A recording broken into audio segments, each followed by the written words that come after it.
नमस्ते छात्रों। आज हम हिंदी व्याकरण के अंतर्गत आने वाला भाग है संज्ञा, इसका अध्ययन करने वाले हैं। आज हम संज्ञा और उसके भेदों के बारे में जानकारी प्राप्त करने वाले हैं। सबसे पहले आपको मालूम होना चाहिए कि संज्ञा किसे कहते हैं। मराठी में जो नाम होता है उसे संज्ञा कहते हैं। जिस शब्द से किसी व्यक्ति, वस्तु, स्थान, गुण, भाव आदि के नाम का बोध होता है उसे संज्ञा कहते हैं। म्हणजेच काय, कोणत्याही व्यक्तीला, वस्तूला, स्थानाला, पदार्थाला दिलेल्या नावाला ज्याप्रमाणे आपण नाम म्हणतो उसी प्रकार से किसी व्यक्ति, वस्तु, स्थान, गुण, भाव आदि को दिए गए नाम को संज्ञा कहते हैं। संज्ञा के भेद 5 है।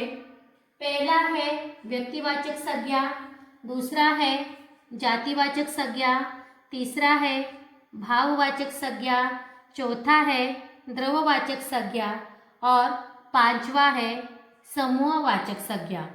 ये संज्ञा के जो भेद है उसका हम एक एक करके अध्ययन करने वाले हैं। उसमें से पहला है व्यक्तिवाचक संज्ञा। अब व्यक्तिवाचक संज्ञा किसे कहते हैं?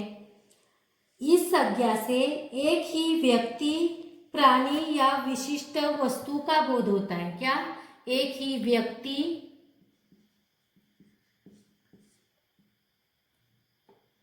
वस्तु या प्राणी का बोध यहाँ पर होता है। कौन से?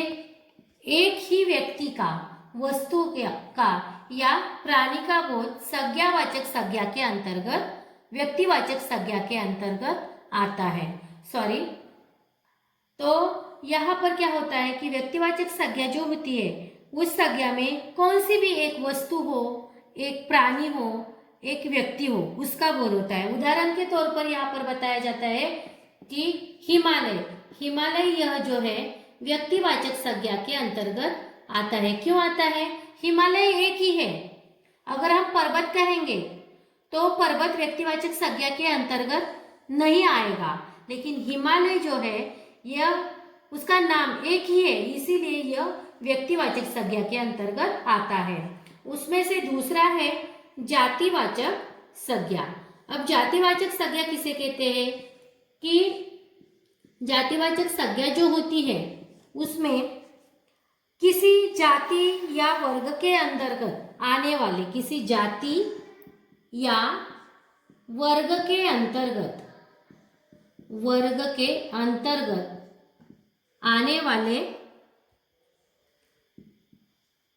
वर्ग के अंदर आने वाले वस्तुओं का बोध यहाँ पर होता है, या पदार्थों का बोध। मतलब किसी एक ही जाति,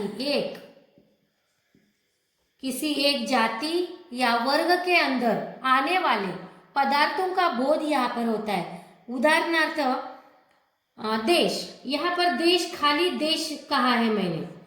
अगर हम भारत देश कहेंगे तो वो भारत देश व्यक्तिवाचक संज्ञा के अंतर्गत आएगा, और खाली देश कहेंगे तो वह जातिवाचक संज्ञा के अंतर्गत आएगा।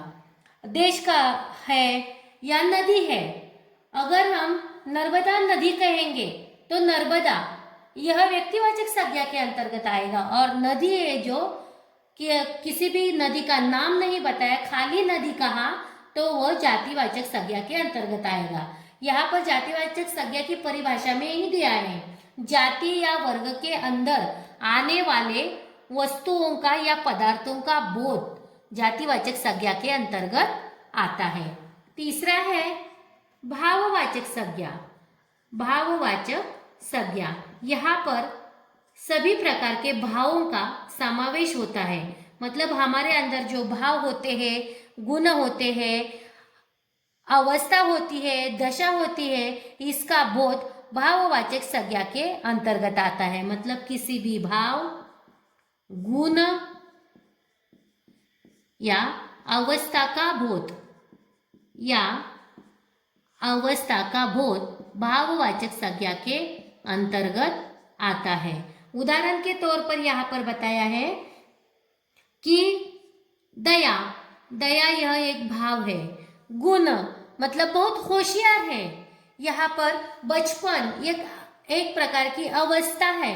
मतलब यहाँ पर भाववाचक संज्ञा के अंतर्गत किसी भी भाव का, गुण का और अवस्था का बोध यहाँ पर होता है। चौथा है द्रववाचक संज्ञा। द्रववाचक संज्ञा जो होती है, द्रव पदार्थों का समावेश यहाँ पर होता है या कौन से भी धातुओं का समावेश यहाँ पर होता है।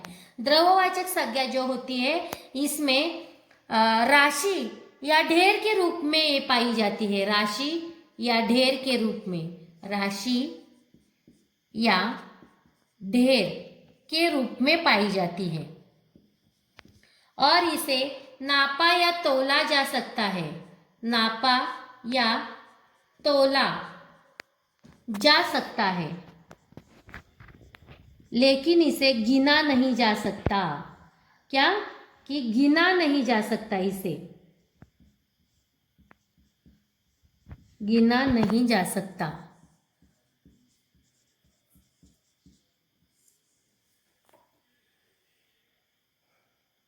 तेल हो, मतलब द्रव जो होता है वो सभी इसमें अंतर्गत आता है।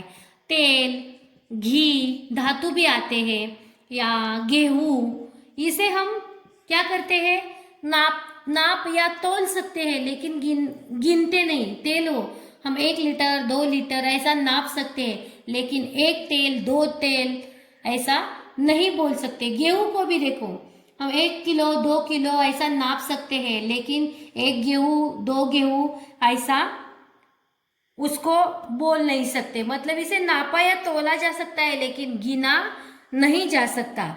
यहाँ पर खाली द्रव और द्रव धातु या द्रव धातु का समावेश यहाँ पर होता है। अगला है 5वां समूहवाचक संज्ञा।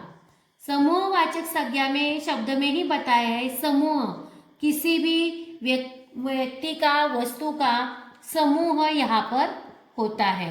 समूहवाचक संज्ञा, इस संज्ञा से एक ही जाति या प्राणियों के, वस्तुओं का समूह, प्राणी या वस्तुओं का समूह यहाँ पर होता है।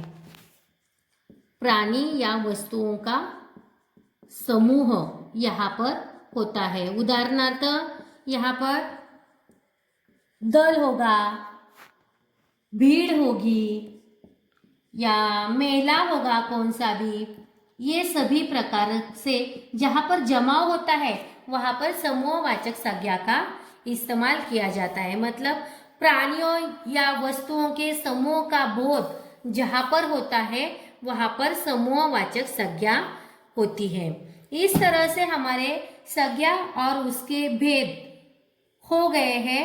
आपको स्वाध्याय के अंतर्गत प्रत्येक जो भेद है, हर एक भेद के 3-3 उदाहरण लिखकर मुझे भेजने हैं। धन्यवाद।